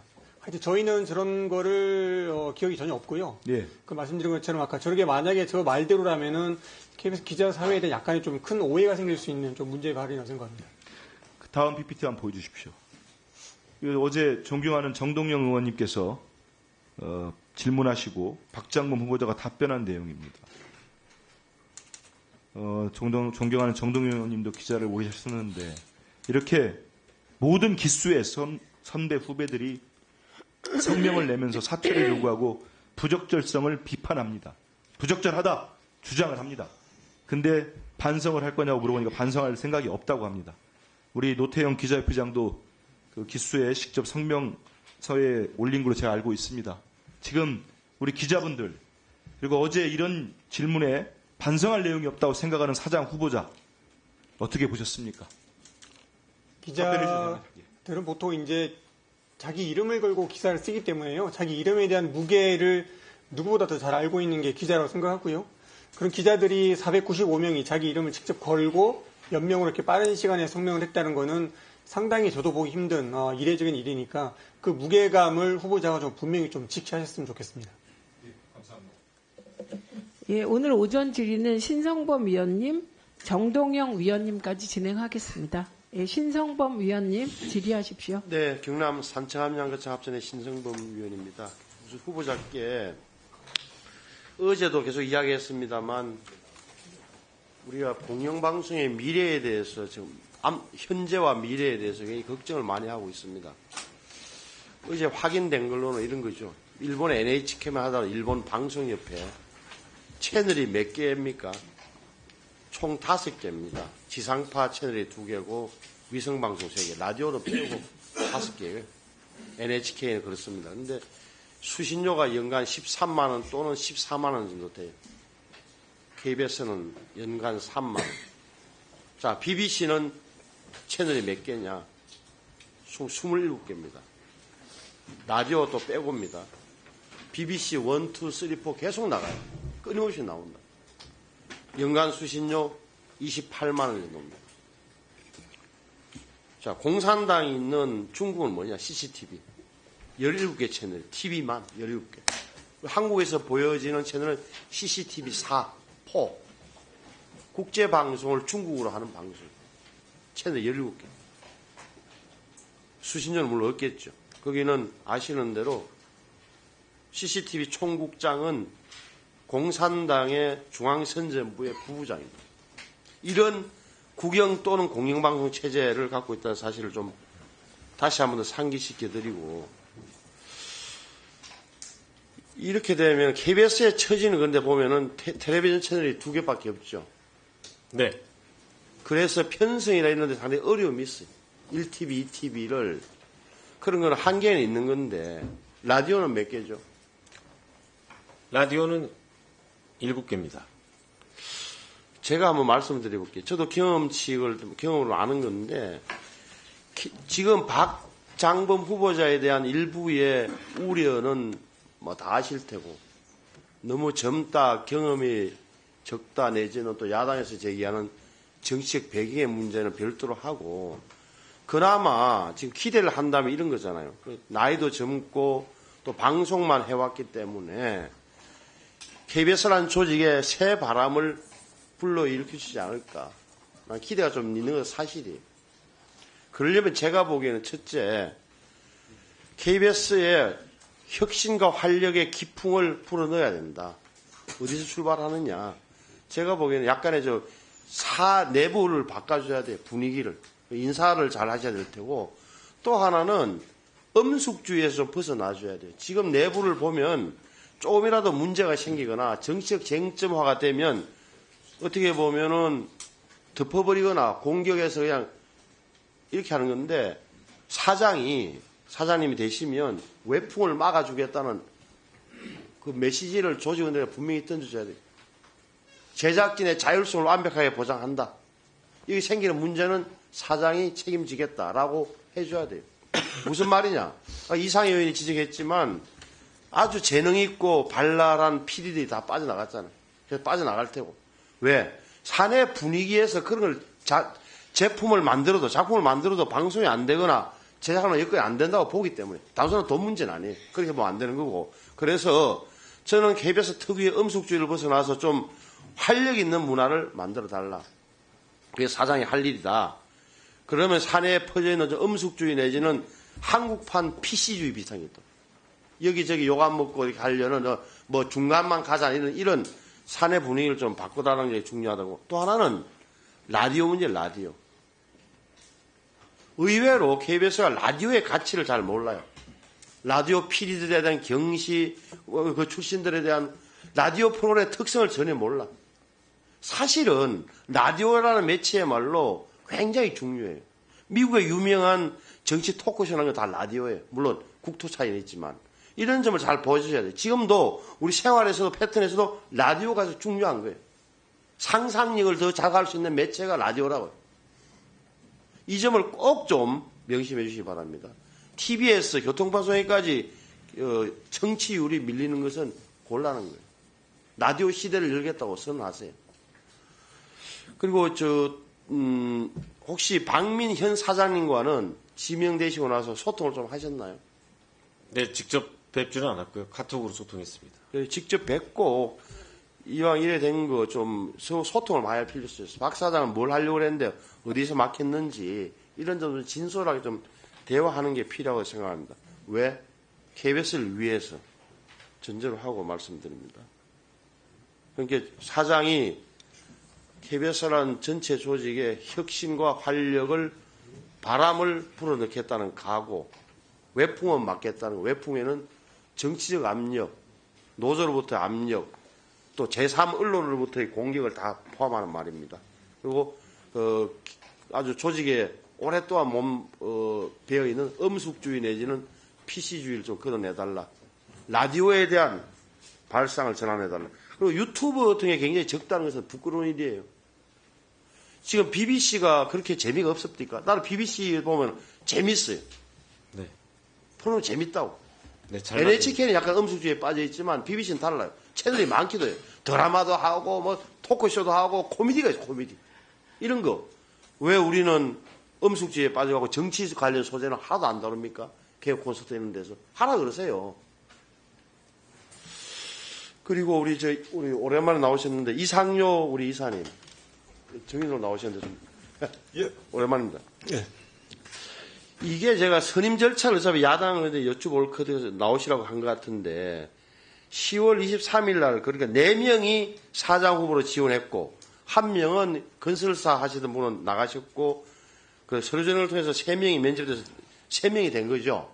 예. 그 다음에 10월 23일 날 3명 박장범, 박민, 김성진 순으로 면접을 진행했습니까? 예, 순서는 뭐 잘 모르겠지만 그 3명을 대상으로 했습니다. 그때 그러면은 지금 오늘 나오신 4분, 그러니까 우리 이상요 이사님을 포함해서 정인을 포함해서 4분 다 면접에는 참석하셨나요? 면접 참석하고 기표에는 의결에는 참석하지 않았습니다. 왜 그러죠? 면접에는 가셔가지고 면접 다 들어보고 예. 박장범, 박민, 김성진이가 어떤 포부를 갖고 있는지 다 확인하신 다음에 그 왜 표결에는 안 가신 거죠? 면접 참석한 것은 네. 그 회의 의결 과정을 지켜보기 위한 것이었고 네. 표결 문제는 당시 이사회 구조의 법적 안정성에 문제가 있었기 때문에 이 표결에 참석하면 안 되겠다라는 판단이었습니다. 그리고 지금 그 남부지방법원에 이사회 결의 효력정지 가처분 신청을 내셔가지고 지금 진행되고 있습니까? 예. 그러면은 이미 관련 서류 그러니까 당시에 이사회의록 이런 거 다 KBS에서 제출했나요 법원에? 예, 우리 변호사를 통해서 제출했습니다. 예, 잘 알겠습니다. 들어가시고요. 그래서 저는 이 부분이 좀 그 면접에는 참석하셨는데 표결에는 빠지셨고 또 그러면서도 이렇게 남부지방법원에 가처분을 내고 있다. 이 부분이 좀 어색하게 느껴지고 지금 아시는 대로 우리 이사님들께서 KBS 사장 임명제청을 무효를 주장하는 소송을 남부지방법원에서 하고 있고 또 그 뒤에 깔려있는 가장 큰 핵심 사안 방송통신위원회 구성 문제에 대해서는 아신 대로 헌법재판소의 탄핵 심판이 진행 중입니다. 그런데 어제 우리 우원식 국회의장께서 양당 원내대표들을 만나서 이야기한 끝에 드디어 공석이 되어 있는 헌법재판관 후보자를 국회에서 추천하는 절차를 진행하겠다고 말씀하시고 합의를 하셨어요. 20일까지 하겠다고. 다행인데 이게 왜 그러냐면 아시는 대로 헌법재판소가 지지난달 9월 17일 날 세 분이 임기가 만료됐기 때문에 사실은 9명밖에 안 남았어요. 그래서 표결을 100% 6명 전체라면 가능하겠지만 결정을 못하는 그런 절름발이 상태에 있단 말이에요. 근데 제가 유심히 본 것은 언젠가요? 11월 12일인가? 며칠 전에 헌재 때 공개변론에서 문형배 헌법재판소 권한 대행하고 김형두 재판관이 한 말이에요. 저는 그 유튜브로 보면서 굉장히 좀 답답했는데 정청래 우리 국회 법제사법위원장께서 국회를 대표해서 나가셨어요. 민주당을 대표한 게 아니라 국회를 대표해서 나가셨는데 문형배 소장 권한 대행이나 김형두 재판관이 계속 이야기했던 것은 왜 3명을 임명하지 않느냐. 그럼 국회의 뜻이 결국은 헌법재판소가 일을 하지 말라는 거냐고 계속 되묻는 장면이 있었어요. 여기에 대해서 우리 국회를 대표해 나간 법제사법위원장은 결국은 여야 협상이 안 됐기 때문이다. 대통령 탓이라고 했지만 그 헌법재판소 측의 반론 그건 당신들 사정이고 국회에서 왜 안 하는지 답을 못 했어요. 그래서 저는 다행이라고 생각하지만 어차피 이런 배경을 갖고 있다는 사실을 한 번 더 모두 상기할 필요가 있다고 생각합니다. 예, 정동영 위원님 질의해 주십시오. 예. 역대 보수 정부 가운데 제대로 평가받지 못한 정부는 YS 문민정부라고 생각합니다. IMF를 초래했다는 그 과오 때문에 군의 정치 개입을 영구히 차단하고 하나회를 해체해서 민주주의 시대를 확실하게 문을 열었습니다. 금융 실명제, 공직자 재산 등록, 역사 바로 세우기 등 아주 과감한 개혁 조치들로 평가를 받고 있습니다. 박장범 후보자는 김영삼 정부의 이런 개혁 조치 때 아마 대학생이거나 막 KBS에 입사했던 시기로 보이는데요. 이런 획기적 개혁 조치에 대해서 당시 청년 학생 또는 신입 기자로서 어떤 심정이었습니까? 이제 94년도 2월에 입사했기 때문에 예.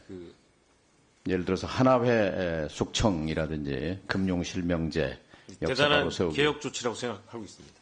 네, 그때 가슴이 뛰지 않았어요? 네. 성공한 쿠데타는 처벌할 수 없다. 이런 말 들어보셨죠? 네. 언제 누가 한 말인지 기억하십니까? 예전에 검찰이 12.12 반란 사태에 대해서 처음에 내린 결론이었던 걸로 알고 있습니다. 네, 95년 7월 검찰이 성공한 내란에 의해서 새로운 헌정 질서가 창출되면 사법심사의 대상이 되지 않는다. 공소권 없음, 불기소 처분을 했어요. 올바른 판단이었습니까? 결과적으로는 사후에 그 판단이 뒤집힌 걸로 알고 있습니다. 그러니까 그 판단이 검찰의 판단에 대해서 어떤 생각을 하고 계세요? 역사적으로 그 판단이 결과적으로는 잘못된 판단이었기에 잘못된 판단이죠. 다시, 예.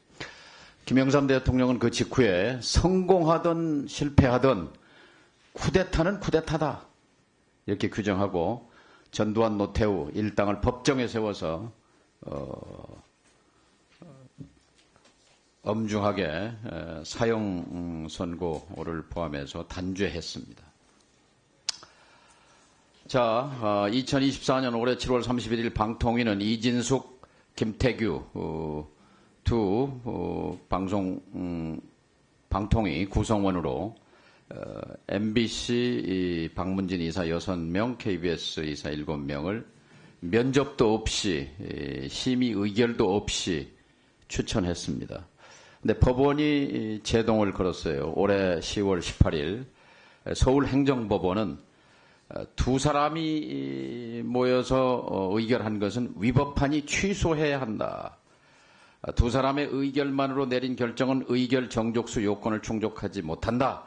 절차적 하자가 있어 위법하다. 그리고 방통위가 이걸 항고했지만 기각당했습니다. 서울고등법원에 의해서. 앞으로 2심, 3심 대법원 판결이 이어질 것입니다. 그러니까 이 법원이 불법하다고 위법하다고 한 2인 구조의 방통위가 KBS 이사 7명을 선임하고 그 7명의 이사가 박장범 사장으로 교체했어요. 대통령이 임명 제청을 앞두고 있는데 바로 성공한 쿠데타는 처벌할 수 없다는 그 궤변이 올바로 뒤집힌 것처럼 성공하든 실패하든 쿠데타는 쿠데타다. 그러니까 성공하든 실패하든이란 말은 KBS 사장을 뽑든 안 뽑든 쿠데타는 쿠데타다. 두 사람이 내린 결정은 무효다. 무효는 무효다. 7인 KBS 이사가 박장범 사장을 뽑은 것은 결국 법원이 이제 최종 판결을 하면 KBS는 대혼란에 빠지게 될 겁니다. 물론 그 책임은 윤 대통령과 방통위에 있지요. 또 박 후보자도 희생자가 될 겁니다. 우리 정재권 이사님, 유일형 이사님, 김찬태 이사님, 이상효 이사님 네 분 지금 자리에 계시죠?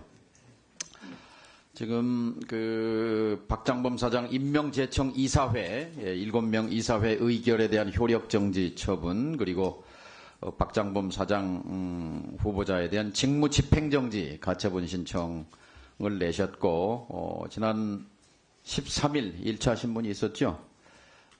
우리 누가 답변하시겠습니까? 정재권 이사님. 그때 주장의 핵심 간단하게 요약해 주시기 바랍니다. 정 의원님께서 말씀하셨던 것처럼 2인 방통위 체제에서 내려진 결정은 방통위법에 위법한 내용이 있기 때문에 법원에 출석하셔서 법원에 출석하지는 않았습니다. 않았습니까? 법률 대리인이. 네, 변호사가 대리했습니다. KBS 측 법률 대리인의 주장은 뭡니까? 제가 직접 듣지 못했기 때문이긴 합니다만 핵심은 2인 체제에서 내린 결정이 위법하지 않다. 지금 법률 대리 KBS 측 대리인은 그 서면 변론서를 좀 늦춰달라 뭐 이렇게 얘기를 하고 있는 것 같고 재판장은 국회 청문회가 끝나기 전에 오늘 청문회 19일인데 오늘까지 서면 변론서를 좀 제출해라.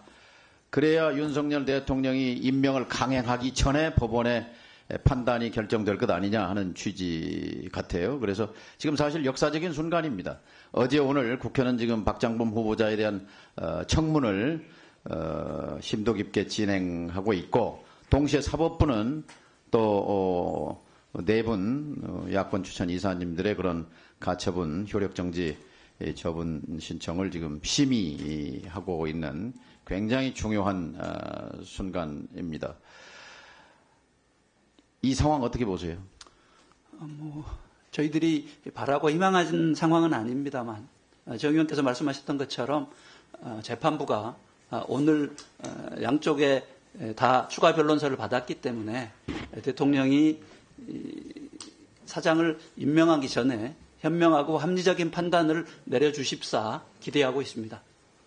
예, 이건 지금 남부지원에서 이 심리를 지속하고 있는데 만일 이게 유효하다, 박장범 사장 임명이 유효하다고 치면 그렇게 한다면 서울행정법원의 10월 18일 판결과 180도로 다른 그러니까 판결과 판결이 충돌하는 어처구니 없는 결과가 발생할 것이고 이게 받아들여진다면 역시 방통위 2인 체제가 불법이라는 이것이 헌법재판소 앞으로 2심, 3심까지 지속될 가능성이 높다고 생각합니다.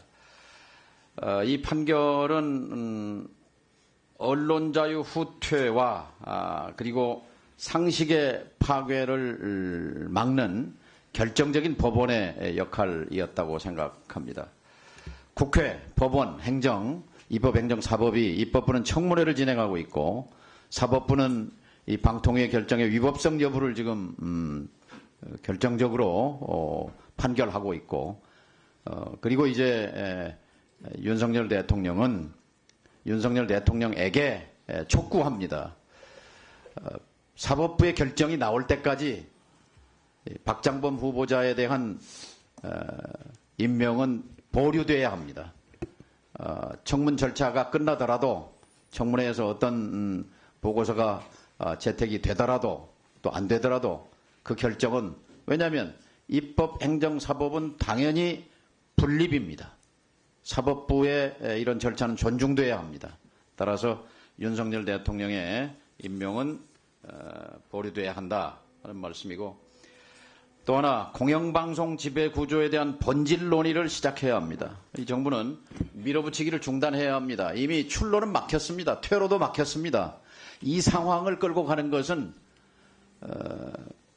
이 국민 통합의 상징으로서의 대통령직 수행자로서 대통령의 적절한 직무 수행이 아닙니다. 국회는 거대 야당에 의해서 막혀 있고 법원은 지금 2인 방통위가 내린 100가지가 넘는 결정에 대해서 위법성을 지금 가려내고 있는데 여기서 계속해서 공영방송 장악 밀어붙이기는 그것은 국민에게 불이익일 뿐만 아니라 불행한 일입니다. 이 같은 엄중한 상황 앞에 지금 박장범 후보자가 서 있다는 것을 명심하시고 엄중한 마음으로 법원의 결정 기다리시기 바랍니다. 이상입니다. 예, 이 관련 얘기가 나올 때마다 저는 제가 무슨 죄를 지은 것 같은 그런 상태가 됩니다, 잠시. 윤석열 대통령이 저를 임명하셨다면 방통위가 정지되는 사태는 없었을 겁니다. 또한 법제처가 저에 대한 적격, 부적격 여부를 질질 끌어서 지금까지 하지 않는 이상한 행정행위를 하지 않았다면 이 사태가 안 왔을 겁니다. 예, 그래서 민주당은 이 자리에서 여당 간사께 민주당이 추천하면 대통령이 임명하겠냐? 제가 물어본 횟수만 해도 거의 10차례 되지 않나요? 예, 그러면 마이크 드릴 테니까 다시 약속하십시오. 예, 민주당이 추천하면 대통령께서 임명하게 해주실 겁니까? 아니, 주세요. 1분 드릴게요. 여기 저도 그래서 몇 차례 이야기했지만 법제처의 처사는 참으로 잘못되었다 생각합니다. 가면 가, 부다 부 해가지고 끝냈어야지. 그걸 질질 눈치껏 정치껏 눈치 본다고 그렇게 아니었다 이런 생각이 들고요. 헌법재판소에서 지금 지난주에 이 시간에 헌법재판관들이 물었습니다. 그렇다면은 지금 국회는 왜 할 일 다 하지 않으십니까? 왜 3명의 추천하지 않으십니까? 그래서 여기 이제 최민희 위원장님 사연도 소개가 되었습니다. 그러니까 그건 정치적인 이야기고요. 법률상으로 국회가 추천할 수 있지 않습니까? 국회는 방송통신위원회가 일을 안 해도 된다고 생각합니까? 라고 물었습니다. 그래서 이제 저희들이 빨리 정상화해야 되고 5인 체제를 빨리빨리 복원을 시켜야 됩니다. 그리고 6개월, 통상 6개월의 시간 내에 헌법재판소가 결정을 내려야 되기 때문에 조속한 결정을 통해서 탄핵이면 탄핵, 기각이면 기각해서 5인 체제를 새롭게 발족시킬 수 있도록 그렇게 헌법재판소 노력해 줄 걸 당부를 합니다. 그런데 지금 첫 공개 변론 심리에서 공개 변론에서 우리는 이제 정청래 법사위원장이 소추위원으로 갔고 또 국회를 대신한 변호인 또 이쪽에서 이제 이진숙 위원장과 대리인 이렇게 나가서 이야기했습니다만 큰 구도가 나온 것 같습니다. 정부 국회가 할 일을 국회가 해달라라는 요청이 헌법재판소에서 있었음을 우리 좀 잊지 말아야 될 것 같습니다. 내년도 예산도 마찬가지고요. 내년 예산은 2인 체제, 예산 얘기는 뭐 내년 2인 체제, 1인 체제로 갈 수는 없고 5인 체제를 복원을 목적으로 예산이 편성돼야 됩니다. 네, 최영두 간사의 의사진행 발언에 대하여 제 답변을 드리겠습니다. 국회가 추천하고 국회는 추천을 하고 대통령이 임명하는 것, 그러니까 대통령의 행정행위입니다. 그리고 국회 추천도 사실 국회의 행정행위입니다. 이건 일처리에 대한 판단이고요. 법원이나 헌법재판소는 이진숙 등의 행위의 적법성을 따지는 겁니다. 행정행위에 대한 인상비평을 하는 곳이 아니라는 게 저희들의 생각임을 말씀드립니다. 그래서 그 헌법재판소에 있었던 인상비평적 지적에 대해서는 그대로 겸허하게 받아들이고 저는 오늘 최영두 간사가 만약에 민주당이 추천하면 임명하도록 하겠다. 예, 그 능력과 역량과 약속을 믿고 오늘 당 지도부에 방통위원 민주당 추천목 추천을 요청드리도록 하겠습니다. 네, 효율적인 회의 진행을 위하여 잠시 정회했다가 2시 30분에 속회하도록 하겠습니다. 정회를 선포합니다.